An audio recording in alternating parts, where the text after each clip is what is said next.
Hello there, and welcome back to the Sleepy Nova Chronicles. A crow outside the University of Washington has been holding a grudge for 15 years. Not against an institution, against a specific face, the face of the researcher who trapped it, banded its leg, and released it in 2006. That researcher has since retired.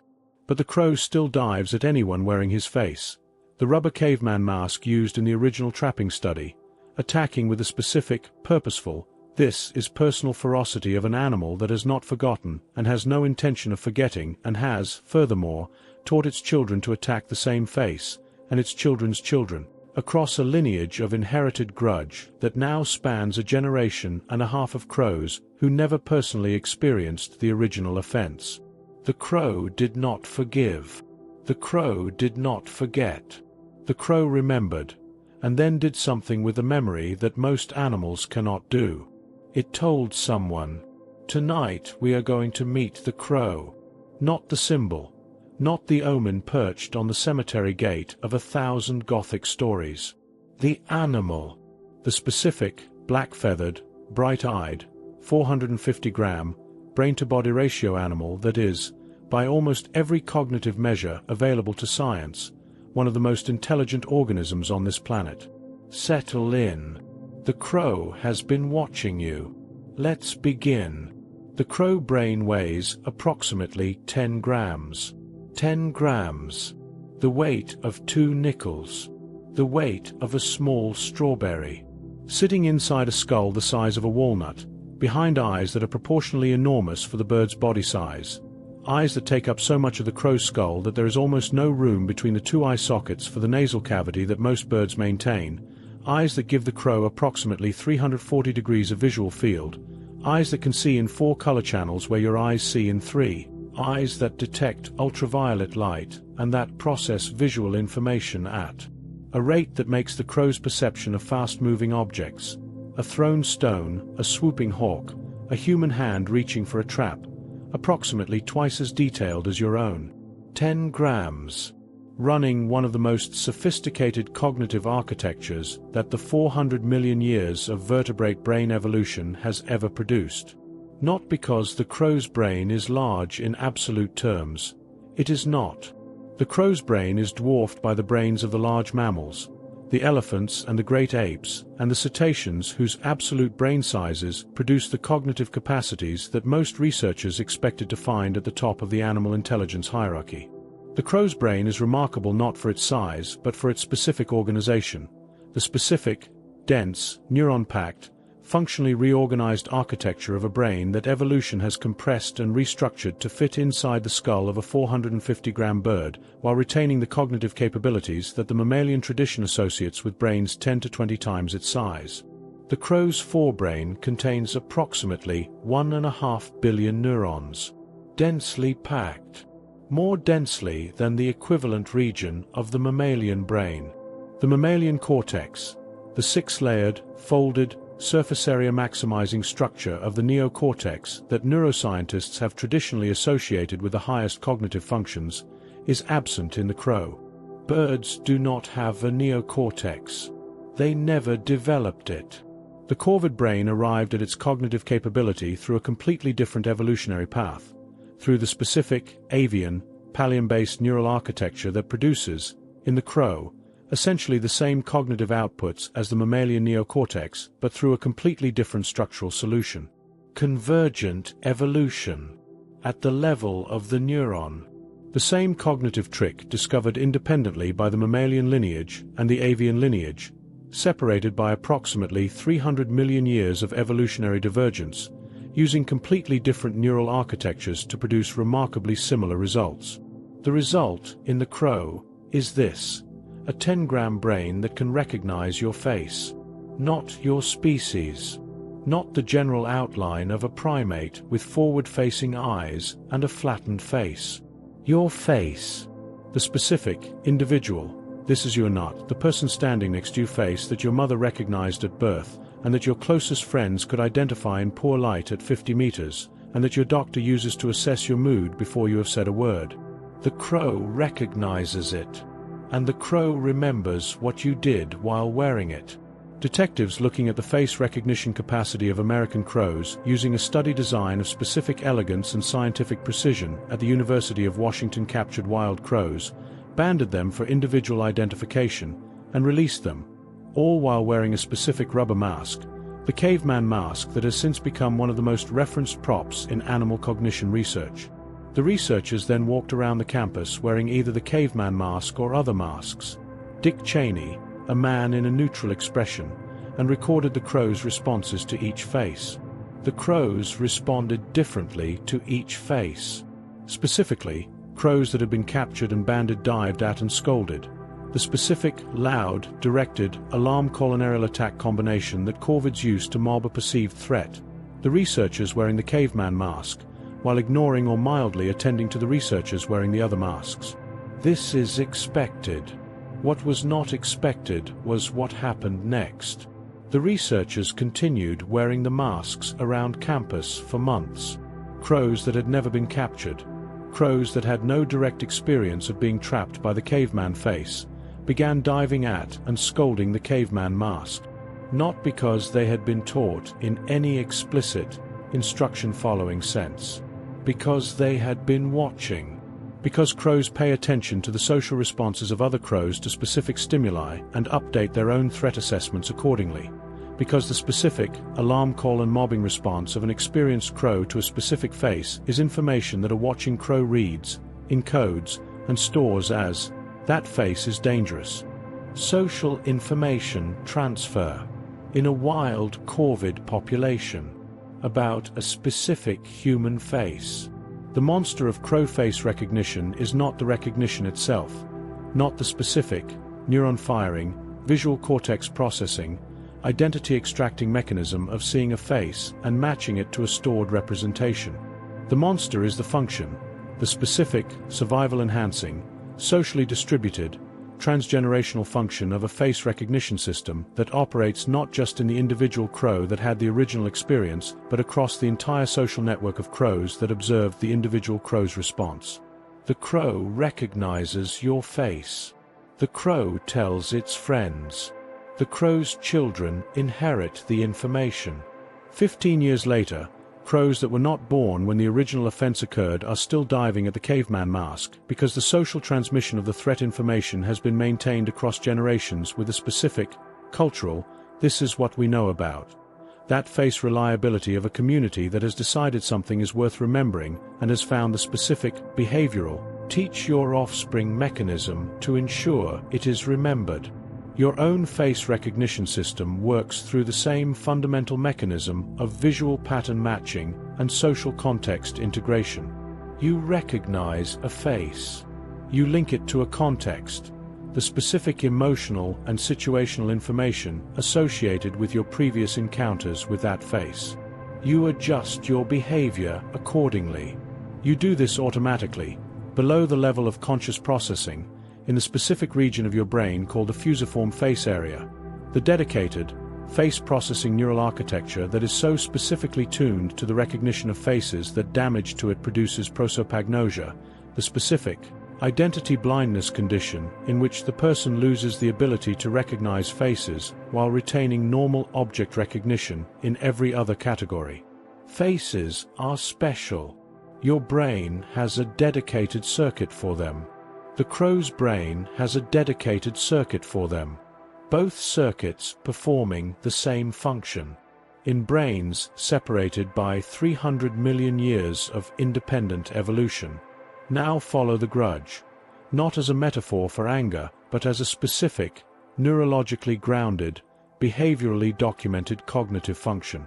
Because the crow's grudge is not simply the persistence of a negative association in memory. It is something more sophisticated than that.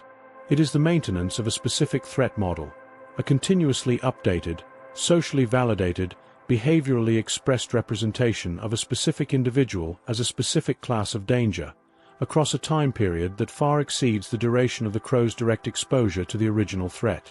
Detectives looking at the temporal persistence of crow threat responses using follow-up visits to the University of Washington campus years after the original banding studies found that the scolding and mobbing behavior directed at the caveman mask not only persisted but intensified over time as more crows in the campus population were socially recruited to the threat model. The grudge grew, not because the threat escalated, because the information about the threat spread. This is the specific, socially amplifying, network-distributed quality of corvid memory that makes it qualitatively different from the simple associative memory of an animal that learns to avoid a specific stimulus. The crow does not just remember. The crow maintains the memory as an active, living, socially shared piece of knowledge in the crow community, refreshed by periodic encounters with the threat stimulus, reinforced by the scolding responses of other crows, transmitted to new members of the community who have no direct experience of the original event. The crow's memory is collective, not in the way of a hive mind, not the undifferentiated, individually dissolved collective of the bee colony. In the specific, socially networked, individual with information sharing with other individuals way of a community that maintains its knowledge base not in any individual brain but in the shared, distributed, behaviorally enacted knowledge of the group. Your own memory works this way too. The things you remember most reliably, the faces you know, the routes you can navigate without thinking, the social information about the specific individuals in your life that your brain maintains with a specific, continuously updated, this matters precision of a system that understands the survival relevance of knowing your social landscape, are the things that have been refreshed and reinforced and socially validated across the full span of your experience with them. Memory is not storage. Memory is practice. The crow practices remembering the caveman face by scolding it every time it appears, by socially validating the threat assessment with other crows, by maintaining the specific, behavioral, this is still relevant enactment of the memory that keeps it alive and accessible and accurate. You practice remembering the people in your life by thinking about them, talking about them, encountering reminders of them, integrating new information about them into the existing model. Memory is the thing that is kept alive by using it. The crow uses its memory of the caveman face continuously. 15 years. Without forgetting. Without forgiving. The crow's memory is not passive storage. It is active maintenance. Now consider the tool. The New Caledonian crow, Corvus moneguloides, the specific, island-dwelling, most tool-using member of the corvid family, whose tool behavior has been the subject of more scientific papers than any other non-primate animal, manufactures tools. Not uses tools in the casual sense of a sea otter using a rock to crack a shell. Manufactures them, selects the raw material, modifies it through deliberate, sequenced, goal-directed actions to produce a specific shape with specific properties, and uses the resulting artifact to solve a problem that the unmodified material could not solve. The specific tool is a hook. The New Caledonian crow selects a twig with a naturally forked end, strips the bark from it, bends the forked end into a specific angle, and uses the resulting hook to extract grubs from. Inside tree bark, a food source that the crow's beak alone cannot reach, that requires an extended, angled, pressure-applying tool to dislodge from the narrow, curved channel inside the bark where the grub lives. The crow makes a hook from a twig by modifying the twig structure through deliberate, sequenced actions to solve a spatial access problem. That is tool manufacture, in the specific paleontological sense of the term that archaeologists use when they identify human tool manufacture in the fossil record, the identification of deliberate, sequenced modification of raw material to produce a specific form with specific functional properties. The same definition. The crow meets it. Detectives looking at the tool-making behavior of New Caledonian crows in controlled laboratory conditions using transparent puzzle boxes that separated the tool-making process from the reward extraction process revealed something that, when first published, required multiple replications before the scientific community fully accepted what the data showed.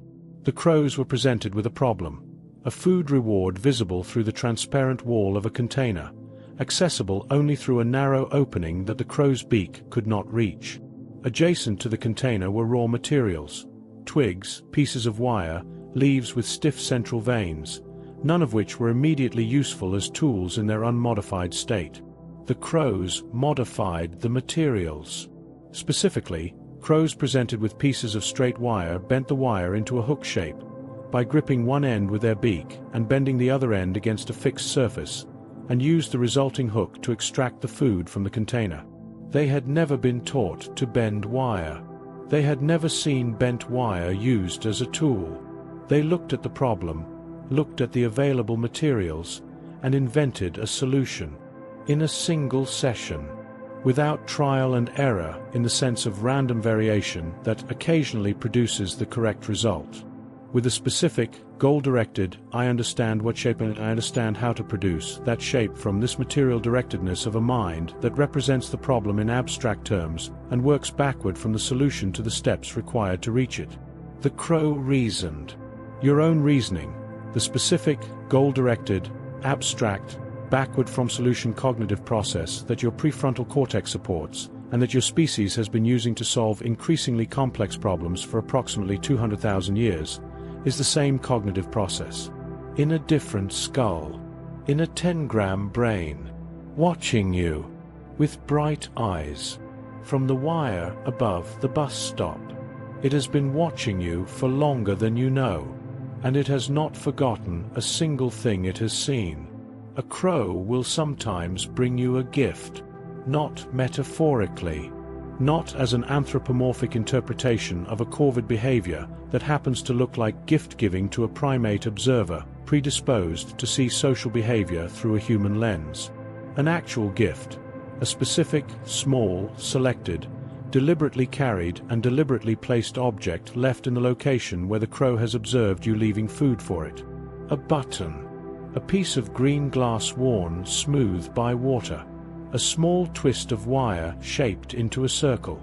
A fragment of reflective material. A single, carefully chosen, apparently meaningful object placed in the specific spot where your food was, as if to say, I received what you left me. Here is something in return. This behavior has been documented repeatedly in wild crow populations that have been fed regularly by specific individuals.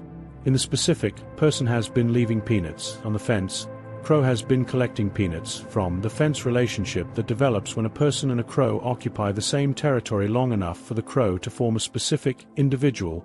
This particular human does a specific thing, social model of that person. The gift-giving appears with a consistency that exceeds what random collection and deposition behavior would predict. The crows are giving back.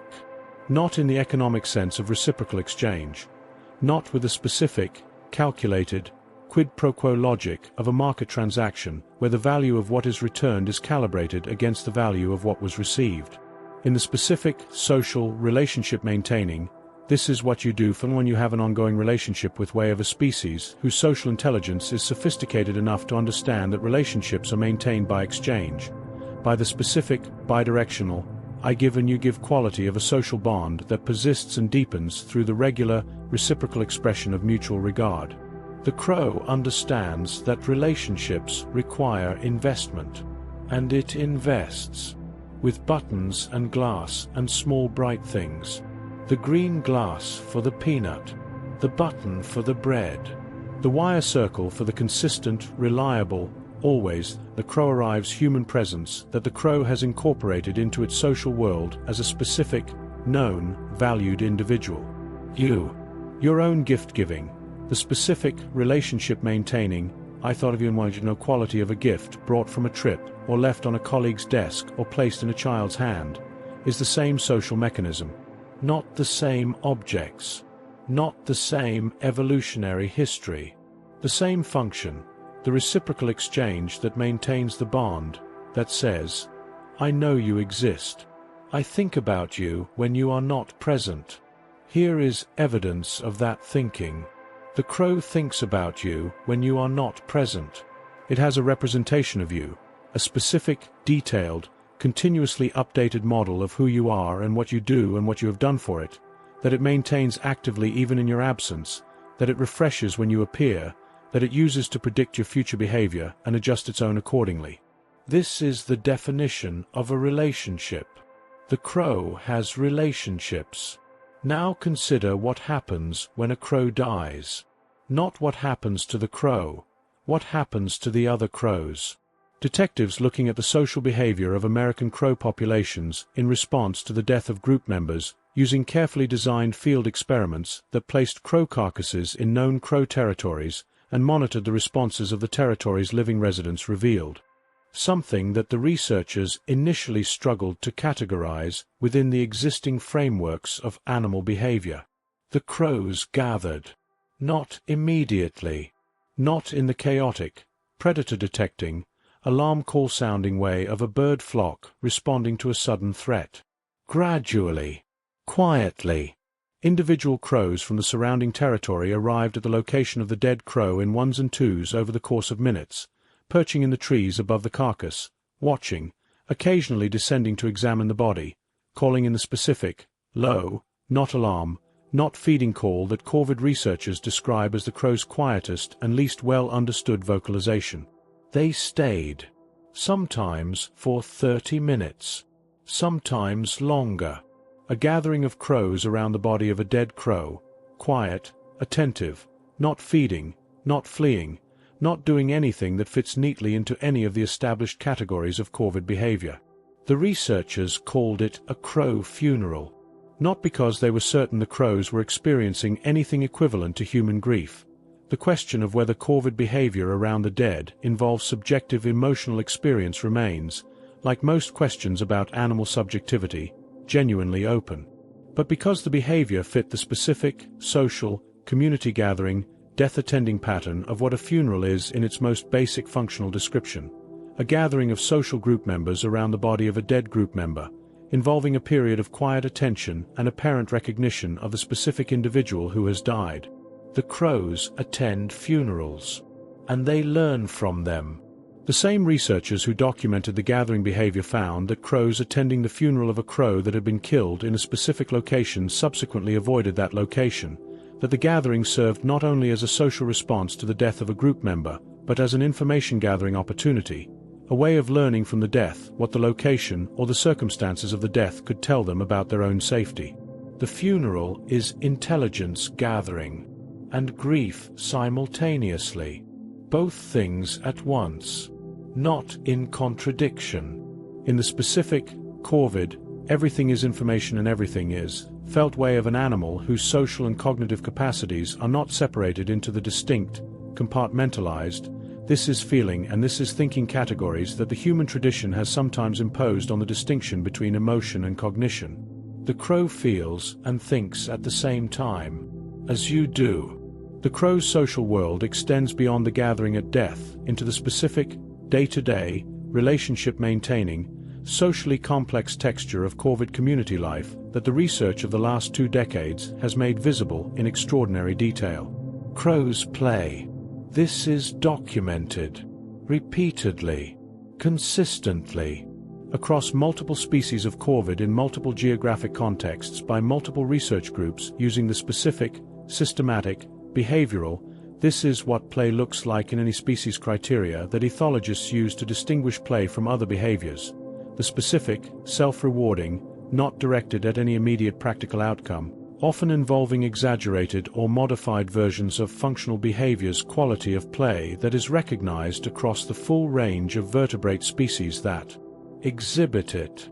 Crows slide down snowy rooftops, repeatedly, not once, not accidentally, not because sliding serves some foraging or territorial function, repeatedly, climbing back up to the top after each slide to slide again, with a specific doing it again.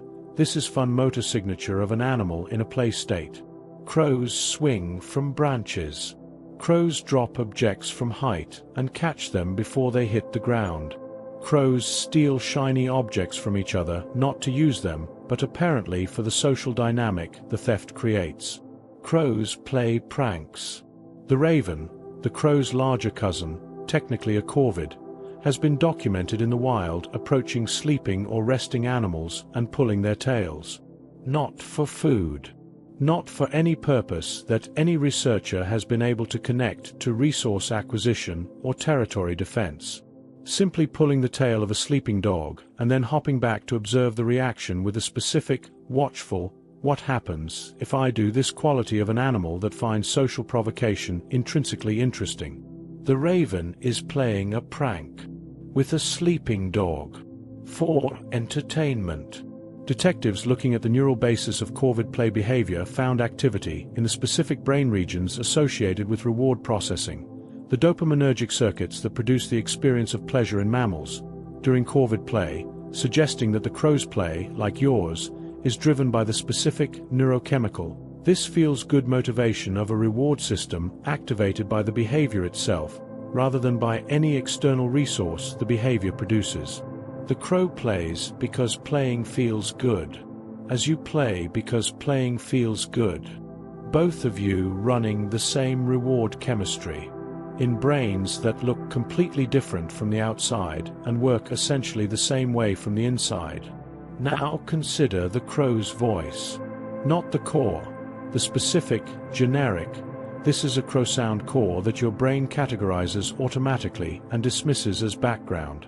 The crow's full vocal repertoire, which is one of the most complex produced by any non-human animal, and which includes dozens of distinct calls, each with its own specific social context and functional meaning, plus the capacity for learned vocal modification, the ability to acquire new calls by listening to and imitating other crows, to incorporate novel sounds into the repertoire, to produce sounds that were not present in the crow's vocalization when it was young, but that were acquired through social exposure.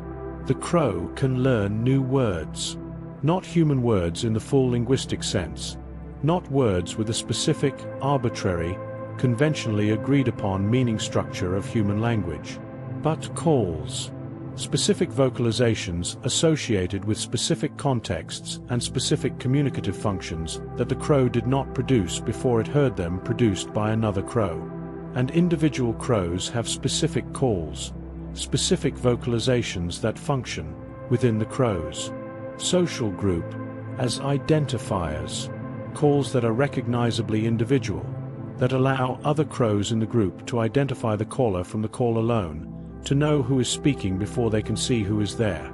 The crow has a name, or rather, the crow has a call that functions as a name functions, as the specific, individual identifying, always this one and not another acoustic signature by which a social group member is known to the group. The crow's community knows the crow by its sound, as your community knows you by your voice. The specific, individual, cannot be mistaken for anyone else's voice that identifies you to everyone who has known you long enough to encode its specific acoustic signature. You have a name. The crow has a name. Both of you carrying in your voice the specific, individual. This is one signal that your social world has learned to read. And in the dark tonight, in the specific, quiet, dark, social processing, memory filing dark of the hours between this moment and waking, the crow's community is out there, roosting in the trees above the city. In the specific, communal, hundreds to thousands, winter roost gathering that American crows perform each evening in urban areas, coming together from their individual daytime territories across a radius of tens of kilometers to spend the night in a communal roost where the specific, social, information exchanging, relationship-maintaining functions of being a member of a crow community are performed in the dark. The crows are together tonight, as they always are, in the warm dark of the roost, knowing each other by their names. For most of human history, we decided the crow was not thinking, not as a considered conclusion reached after examining the evidence. As an assumption, the specific, unreflective, felt too obvious to examine assumption of a civilization that had built its entire philosophical and religious and legal and ethical framework on the premise that human consciousness was categorically different from anything else that had ever lived on this planet. That the gap between a human mind and the mind of any other animal was not a difference of degree, but a difference of kind. That on one side of the gap was experience, selfhood, inner life, the specific quality of there being something it is like to be, and on the other side was mechanism, behavior without awareness, response without feeling, the appearance of intelligence without the substance. The crow, in this framework, was a machine, an impressive machine, a machine that had evolved some behaviors that superficially resembled intelligence. But a machine.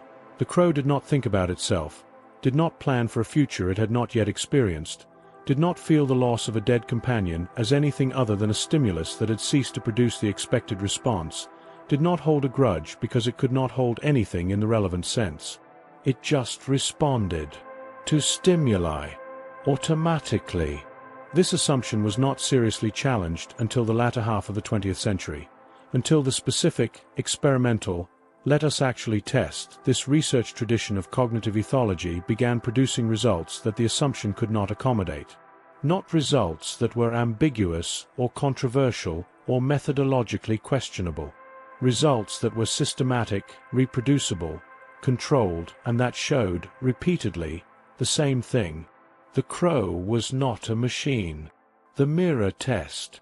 The mirror self-recognition test, developed by Gordon Gallup Jr. in 1970 as the specific, elegant, behaviorally grounded experimental measure of self-recognition, involves placing a visible mark on an animal's body in a location the animal cannot see directly, presenting the animal with a mirror, and observing whether the animal uses the mirror reflection to investigate or remove the mark.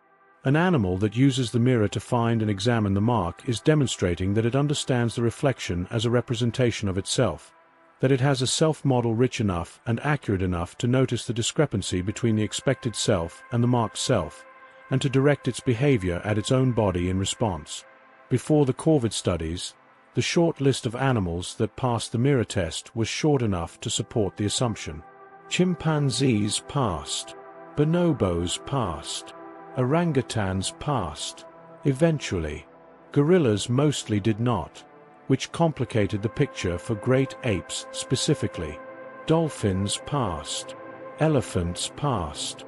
All of them large-brained, evolutionarily close to humans, possessing the specific, expanded, cortex-based neural architecture that the assumption associated with higher cognition. Then the Eurasian magpie. Pica pica, the black and white corvid, the one with the specific, long, iridescent tail and the reputation in folklore for stealing shiny things and for bad luck and for being, in the British tradition, counted in rhyme. 1 for sorrow, 2 for joy, 3 for a girl, 4 for a boy, 5 for silver, 6 for gold, 7 for a secret, never to be told. The magpie passed the mirror test. In 2008, detectives at the University of Göttingen presented 5 magpies with mirrors after marking them, using the specific, non-irritating, visible only in the mirror mark placement methodology of the standard test, with yellow or red stickers on their chests, in a location the magpie could not see without the mirror. 3 of the 5 magpies, when presented with a mirror, directed pecking and scratching behavior at the sticker on their own bodies, using the mirror reflection to locate the mark on themselves and attempting to remove it. 3 of 5. In the first attempt.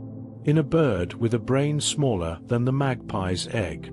The catastrophe this finding produced in the assumption is not a dramatic catastrophe, not the field of fire or the dance of the dragons or the calving of the glacier. It is the quiet catastrophe of an assumption that cannot survive the evidence. The slow, uncomfortable, takes years to fully absorb catastrophe of a belief system discovering that one of its foundational premises is wrong. The belief system was human exceptionalism in its strongest cognitive form. The premise was, the kind of self-awareness that mirror self-recognition tests for is a uniquely human capacity, or at most a capacity shared by our closest evolutionary relatives. The evidence said, the magpie has it too. And if the magpie has it, with its 10-gram brain and its corvid neural architecture and its 300 million-year evolutionary divergence from the mammalian line that produced us, then the premise is wrong. Not just partly wrong, not wrong at the edges, wrong in its central claim. Wrong in the implication that self-awareness is the exclusive property of a specific neural architecture or a specific evolutionary lineage. wrong in the implication that the crow is a machine. The crow is not a machine. The crow is a mind. A different kind of mind from yours, shaped by different evolutionary pressures, expressed in a different body, running on different neural hardware. But a mind in the specific, philosophically relevant sense of a system that maintains a model of itself, that represents its own existence as a distinct entity in the world, that has experiences. In the sense of there being something it is like to be a crow, that are as real and as present and as immediate to the crow as yours are to you. The monster of this discovery is its function, the specific, ethical, how do we change our behavior in response to this function of learning that the crow has an inner life. Because if the crow has an inner life, if there is something it is like to be a crow, if the crow's experiences are experiences in the relevant sense, then the crow's experiences matter. Not as much as human experiences, necessarily. The specific, moral, how do we weight competing interests questions of animal ethics are genuinely complex, and the answers are not settled. But not zero. Not the zero that the assumption assigned to them. The crow's experiences matter. And we missed them. For most of human history. Because we decided in advance, without looking, without testing, without the specific, honest, let the evidence lead intellectual humility that the scientific method is supposed to provide, that nothing outside our own lineage could be having experiences worth considering. Detectives looking at the temporal discounting behavior of western scrub jays, the corvid species whose food caching behavior has produced the most extensive body of research into corvid future planning, revealed something that directly challenged another pillar of the human exceptionalism assumption. The assumption that animals live in an eternal present, that without language and without the specific, autobiographical, narrative-constructing capacity of human memory, an animal cannot represent its own past or its own future as distinct from the immediate sensory present. The scrub jay stores food. All corvids cache, hide food for later retrieval, but the western scrub jay does something that no other non-human animal has been demonstrated to do in comparable detail. It remembers not just where it hid the food, but when it hid the food and what it hid there. The specific, episodic, what and where and when memory structure that psychologists call episodic-like memory in animals and episodic memory in humans, and that is the neurological foundation of the autobiographical self, the self that exists across time rather than only in the present. The scrub jay knows what it cached, where it cached it, and how long ago. And it uses this information to make decisions. Specifically, it preferentially retrieves food that is about to spoil over food that will remain fresh, demonstrating that it not only remembers the past event of caching but projects forward from the current moment to the future state of each cached item, and uses this forward projection to prioritize its retrieval behavior. The scrub jay plans for a future it has not yet experienced. Based on a past it remembers as a past event rather than as a current stimulus. In a brain the size of a walnut. Your own planning, the specific, prefrontal, future-simulating, past-drawing cognitive process that allows you to prepare for tomorrow based on what happened yesterday, is the same cognitive category. Not the same mechanism, not the same neural substrate, not the same evolutionary origin. The same category, the capacity to represent past and future as distinct from present, to use the remembered past to inform planned future behavior, to inhabit time as a dimension of experience rather than simply as the medium through which the present flows. The scrub jay inhabits time, as you inhabit time. And here, in the specific, research-driven, assumption-dismantling, 30-year accumulation of corvid cognition evidence, is the catastrophe's reframe. Not the comfortable reframe that says, "We know better now. It is all fine." The honest reframe. We almost missed them. We were looking at the crow and seeing a machine for so long, for the entire span of human philosophical and scientific history before the late 20th century, that the crow's actual nature was invisible to us. Not because the crow was hiding it, because we had decided in advance that it was not there. And in deciding that, we lost something. Not just the scientific knowledge, the specific, testable, reproducible, publishable knowledge of what corvid cognition is capable of. We lost the relationship, the specific, mutual, inequality of the relationship between two intelligent species sharing a planet that becomes possible only when both species acknowledge the other's inner life as real. The crow was watching us for the entire span of human history, with its specific, face-recognizing, grudge-holding, gift-giving, funeral-attending, tool manufacturing, mirror-using, future-planning intelligence.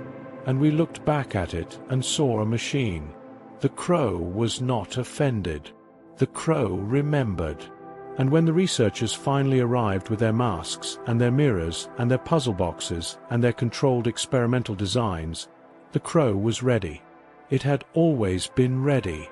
It had been ready for the entire time we were not looking. The catastrophe is not what we discovered about the crow. It is what we understand, now that we have discovered it, about the cost of not looking, about the specific, enormous, still being calculated cost of a civilization that decided, centuries before the tools for testing the question existed, that the answer was already known. The crow was always a mind. We just stopped deciding otherwise. And the relationship that is possible now, the specific, mutual, I acknowledge your intelligence and you have always known mind quality of the relationship between Homo sapiens and Corvus brachyrhynchos, between a species that thought it was the only mind and the species that was watching it think that, is the beginning of something that the assumption prevented for the entire length of recorded human history. We are at the beginning. The crow has been here the whole time. There is a crow roosting above your city right now. Not one crow. Hundreds. Possibly thousands, the specific, communal, winter roost gathering of American crows that assembles each evening in urban areas across North America, drawing individual birds from territories that extend up to 50 kilometers in every direction, converging on the chosen roost site in the hours before dark with a specific, pre-roost, information exchanging, social processing quality of a gathering that is not simply about warmth and safety, but about something more cognitively active. The roost is a social network. The specific, dense, physically co-located, vocally active, socially processed social network of a crow community that uses the roost to exchange information about food sources discovered during the day's foraging, about threats encountered, about the specific, who found. Where is the food intelligence that a foraging species with individual territories and a community roost can circulate efficiently through the simple mechanism of sleeping together and waking together and watching which individuals leave in which directions in the morning. The crow that found food yesterday leads today, and the crow that follows it learns the route. The roost is the crow's internet. Information flows through it, not as data packets through fiber optic cable, but as the specific, behavioral, social, who follows whom out of the roost in the morning intelligence network of a species that has been solving the distributed information problem for millions of years before your species invented the written word. The crow's collective intelligence is older than literacy, and it is active right now, above the city, in the dark, while you are lying in your specific, warm, horizontally organized, mammalian sleep position relationship with the night. Your own sleeping brain is running the roost, not as a metaphor assembled for the closing movement of a sleep script, as the specific, neurological, memory consolidation and social information processing function of slow-wave sleep that the research of the last 3 decades has characterized with increasing precision. During slow-wave sleep, the deep, delta-wave-dominated, body-restoring, glymphatic system activating stage 3 sleep that your brain cycles into in the first hours of the night, your hippocampus replays the day's experiences. Fast. Approximately 20 times faster than the original events. The specific, sequential, this happened, then this narrative of the day is replayed through the hippocampal cortical circuit in the compressed, fast-forward mode of sleep consolidation. The neural firing patterns of the day's experiences reactivated in the same sequence but at 20 times the speed, allowing the hippocampus to identify the connections between today's experiences and the existing knowledge structures of long-term memory, to strengthen the synaptic connections that encode the most significant experiences, to prune the connections that encoded the least significant. The night writes the memory. The day generates the raw material. The night decides what to keep. And what the night keeps, the specific, consolidated, tomorrow accessible, long-term integrated memory that emerges from the sleep consolidation process, is not a faithful recording of the day. It is a curated one.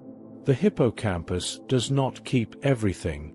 It keeps what matters, what connects to what was already known, what carries emotional significance, what is novel enough to update the existing model of the world. Your sleeping brain is curating you, right now, deciding which of today's faces to reinforce, which of today's information to integrate into the long-term knowledge structures that make you the specific person you are, which of today's experiences to add to the specific, personal, continuously updated, this is whom and this is what I know and this is what I remember archive that constitutes your identity across time. The crow consolidates the same way. Detectives looking at the neural activity of sleeping corvids using implanted electrodes that recorded hippocampal firing patterns during sleep found the same slow-wave, hippocampal replay, experience consolidation pattern that mammalian sleep research had documented in rodents and in humans. The same fast-forward replay of waking experience during the specific sleep stages associated with memory consolidation. The crow's sleeping brain replays the day. The same circuitry, the same function, running in a brain that weighs 10 grams. Which means that the crow roosting above your city right now, the specific crow that saw your face this morning and added it to its social model and flew to its territory and found its food and attended to the specific, daily, social, territorial, foraging business of being a crow in an urban environment, is replaying the day. In the dark, in the roost, your face passing through its sleeping hippocampus at 20 times the speed it moved past its waking eyes, being decided, kept or released, added to the archive of the faces that the crow knows, or fading into the undifferentiated background of the unremarkable day. The crow decides tonight whether you are worth remembering, whether you are the caveman mask, the specific, individual, something significant happened here face that gets reinforced in the consolidation and added to the long-term model and passed to the community and carried forward into the next morning and the next generation. Or whether you are just another primate, walking past, unremarkable, unremembered. The difference is almost certainly whether anything significant occurred between you and the crow today. Whether you fed it or threatened it or simply existed in its territory without producing any experience worth encoding. Whether your face is associated in the crow's hippocampus with a specific emotional context, the warmth of food, the specific fear-adjacent alarm of a perceived threat, the neutral ambient noise of a person who is just there, that makes it worth the metabolic investment of consolidation and long-term storage. If you left peanuts on the fence, the crow is keeping your face. If you did not, it might not be. The crow's memory is selective, as yours is. You are also deciding tonight, in the specific, below-conscious, hippocampal curation process of sleep consolidation, which of today's faces to reinforce and which to let fade. The faces of the people you encountered today are being processed. The ones associated with significant emotional context, the warmth of a good conversation, the specific alertness of a tense interaction, the neutral background of the stranger on the bus, are being weighted accordingly. The faces that mattered are being kept. The faces that did not matter are fading. You and the crow are running the same curation. Tonight, simultaneously, in your respective darks. Now consider the specific quality of attention that the crow's intelligence requires of us.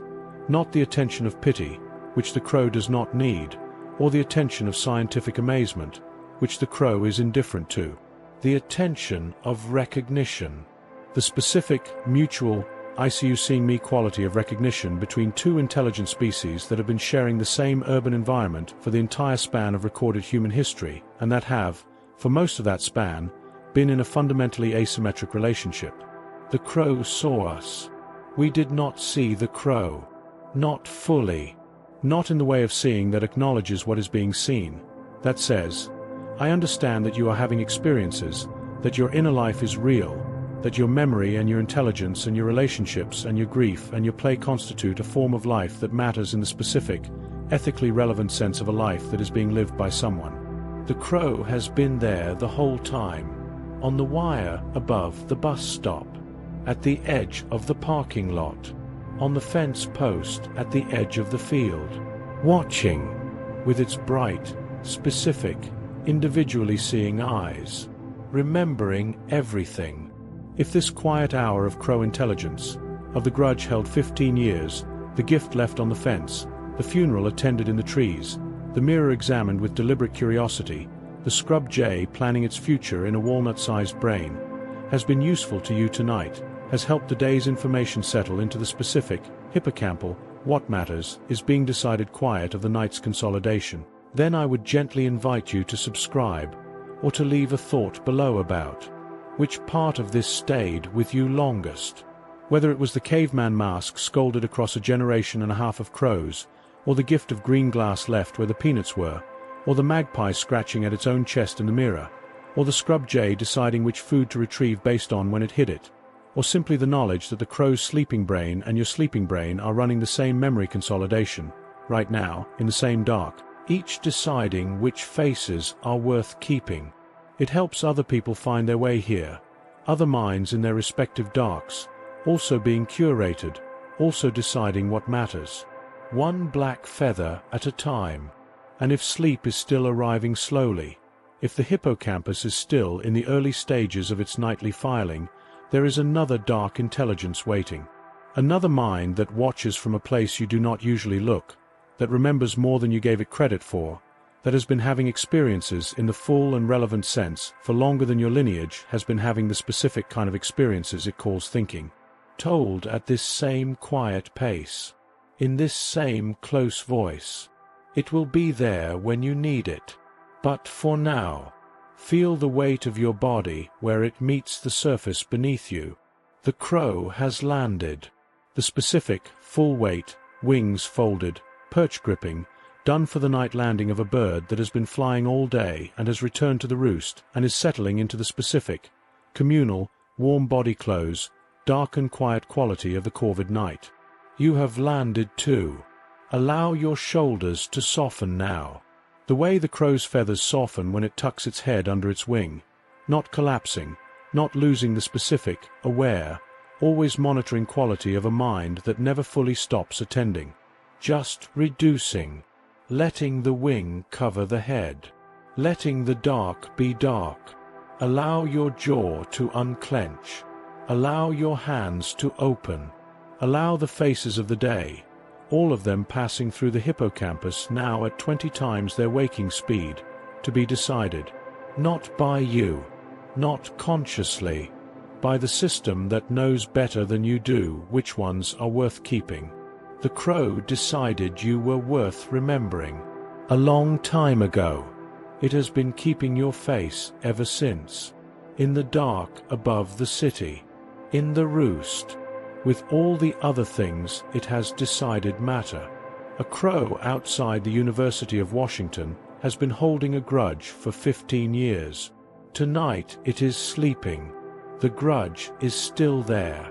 Held safe in the dark of the hippocampus, ready for morning, as everything worth remembering always is. Sleep well, and good night.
you.